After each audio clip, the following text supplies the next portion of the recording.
Selamat malam, perkenalkan, nama lengkap saya Johannes Ferdi Caprionurak, NIM 180303060, kelas B, jurusan Sosiologi, semester 5, Fakultas Ilmu Sosial dan Ilmu Politik, Universitas Nusa Cendana. Kali ini saya akan menganalisa buku yang berjudul The Cooperative Movement, Globalization from Below, yang ditulis oleh Richard C. Williams dan George Cheney. Baik, saya langsung saja ke isi review. Gerakan koperasi telah mengubah kehidupan jutaan orang di seluruh dunia. Kebanyakan komunitas di dunia sekarang memiliki setidaknya satu kredit union atau satu jenis koperasi dan setidaknya satu koperasi pasar makanan. Koperasi telah meningkatkan kualitas hidup anggotanya dan komunitasnya dimanapun mereka berada. Ada 7 prinsip koperasi. Yang pertama, menawarkan keanggotaan sukarela dan terbuka.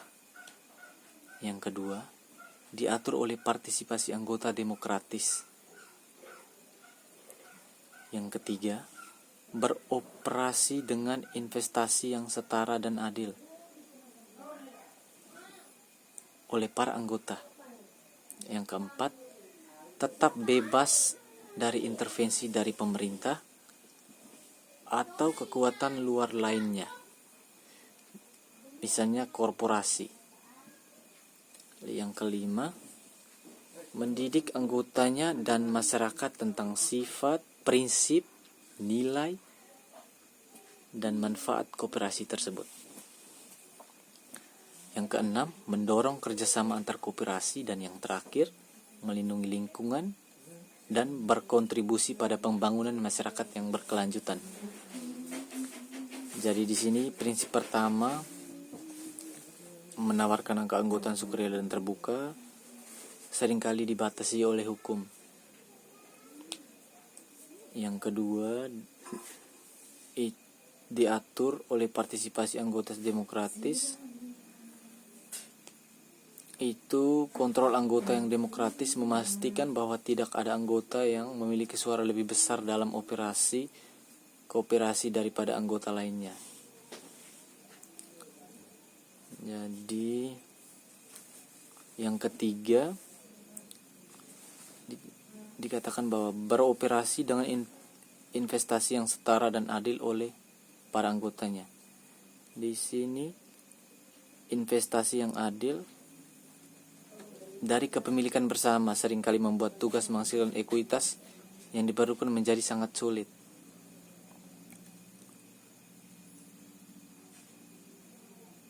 Seperti prinsip pertama, prinsip keempat yang sudah dijelaskan, bahwa tetap bebas dari intervensi dari pemerintah atau kekuatan luar lainnya.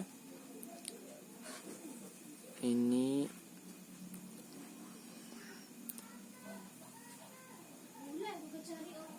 seringkali tidak dapat diikuti secara mutlak. Dan yang kelima, mendidik anggota dan komunitas telah terlihat sukses di beberapa koperasi, tetapi tidak di yang lain. Yang keenam, sebagian besar terbukti dengan sendirinya ketika koperasi dari menghubungkan berbagai jenis koperasi berkembang biak di dalam komunitas, muncul kebutuhan untuk menghubungkan mereka dalam satu jenis jaringan. Jadi koperasi bisa berkembang biak dengan membagi cabang-cabangnya dari satu wilayah ke wilayah lain. Prinsip kerjasama ketujuh menyatakan kepedulian terhadap lingkungan dan kehidupan yang berkelanjutan. Jenis koperasi di sini ada 8. Yang pertama, produser kops. Yang kedua, koperasi nilai tambah.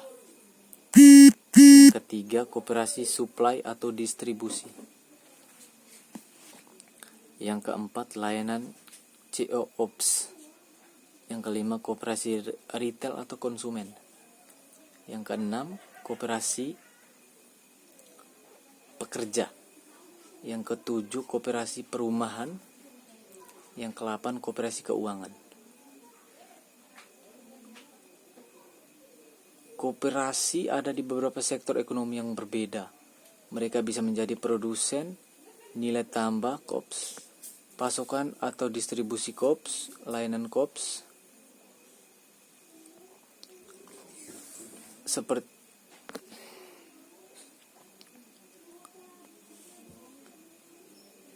layanan kops, konsumer kops, pekerja kops, perumahan koperasi atau keuangan koperasi.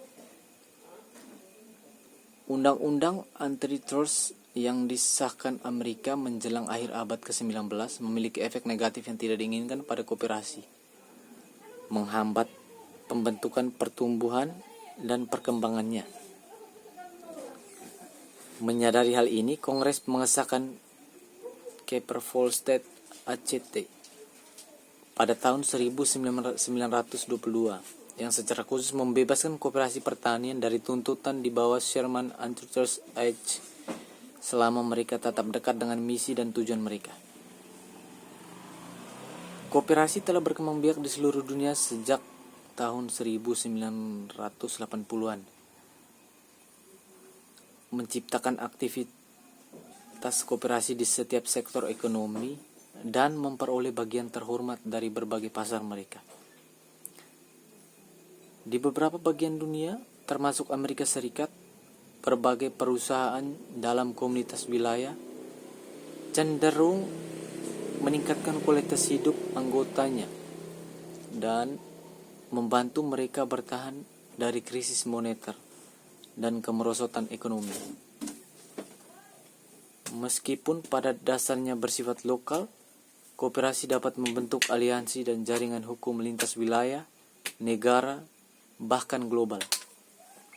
Karena inti dari koperasi adalah mendistribusikan barang dan jasa secara lebih adil di antara semua anggotanya, bukan untuk mengumpulkan kekayaan bagi pemilik atau pemegang saham.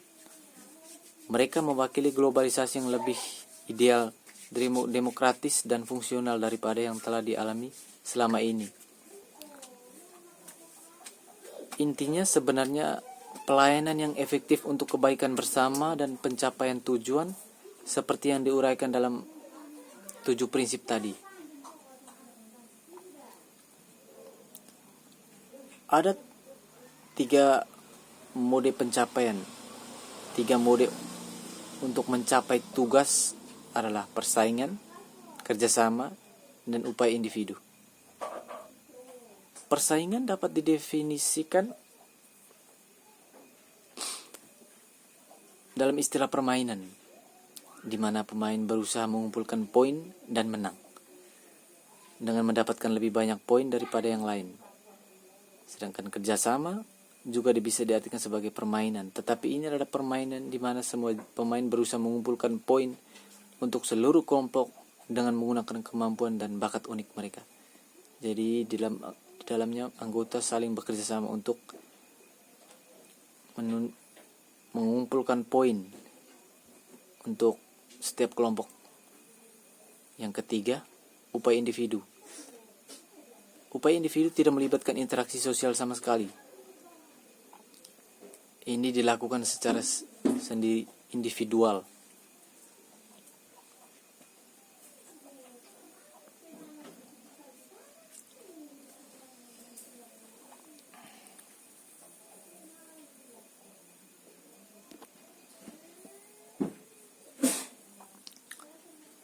Tiga asumsi dasar tentang pasar bebas adalah: 1.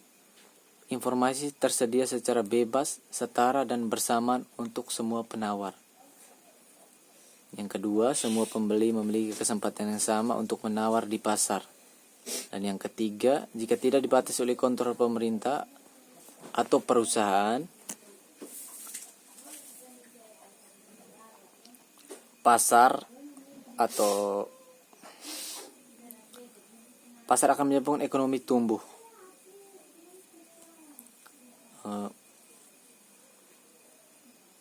Sekian analis video materi tentang the cooperative movement globalization from below. Sekian, selamat malam.